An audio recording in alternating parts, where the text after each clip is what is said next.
नमस्कार, good morning. आज दिनटी समस्त मंगलमय हो। प्रभु परमेश्वर समस्त को भल रखु। यही शुभकामना सहित आज गोटे सुंदर कथा। मनुष्य जीवन में अनेक किसी कथा जानवा हुए एवं जनइबा हुए। प्रथम कथाटी हूँ मनुष्य सबुबले मन रखा उचित आमे दुईटी कर्म पाई ए संसार को आसी। गोटे कथा हूँ आमको जी आनी मने पकेवा और आमे जहाँ को आनी तैयारी करवा। सतरे आम पिला बेले भी मन अच्छी जिते बड़े स्कूल को जाओ स्कूल रो आरंभ गोटे प्रार्थना करा जाए।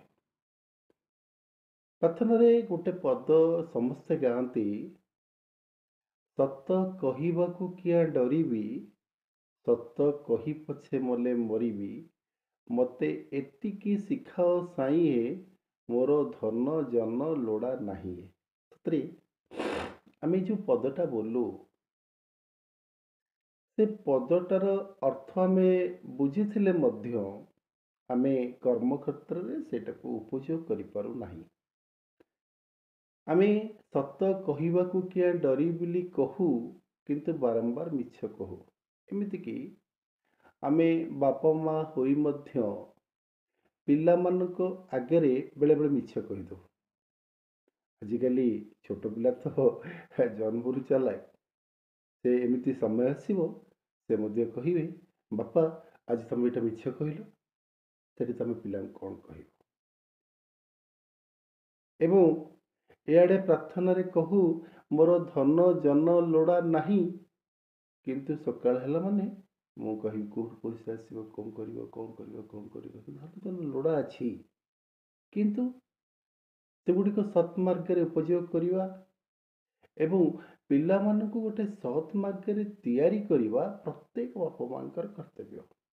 जदि बा परिस्थिति रे पड़ी किसी मिछ कथा आमे पिला मानक आगे कही थाउ किंतु जितने समय सुविधा आसी से पिला मानकू कहवा दरकार अरे बापा मुझे मिछ कहीदे सेटा प्रकृति सत कथा यही असुविधा जो मुझे ते मिछ कही ताफल कौन हुए पिला मानक मन भितर जदि बापा मिछ कहते गोटे आंदोलन सृष्टि होता है सेटा खूब कम समय पिला बुझी जाए ना माँ बापा परिस्थिति पड़ी यहाँ कही।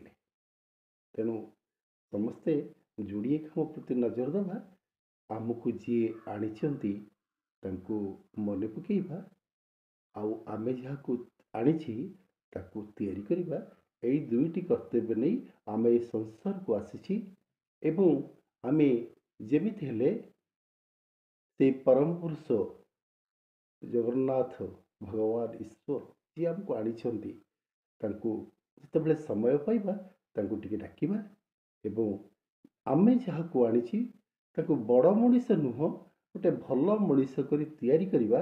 आमे एवं आमर जो गुरुजन माने अच्छी आमे बापा माँ उत्तर दायित्व रही से पिला को गोटे भल मनीष कर तैयारी कर कर्तव्य आमर रही। तेणु से कर्तव्य करवा एवं सबू जाकि भगवान पाखे समर्पण करदे। प्रभु सबू तुमर इच्छा रहुची। जय जगन्नाथ।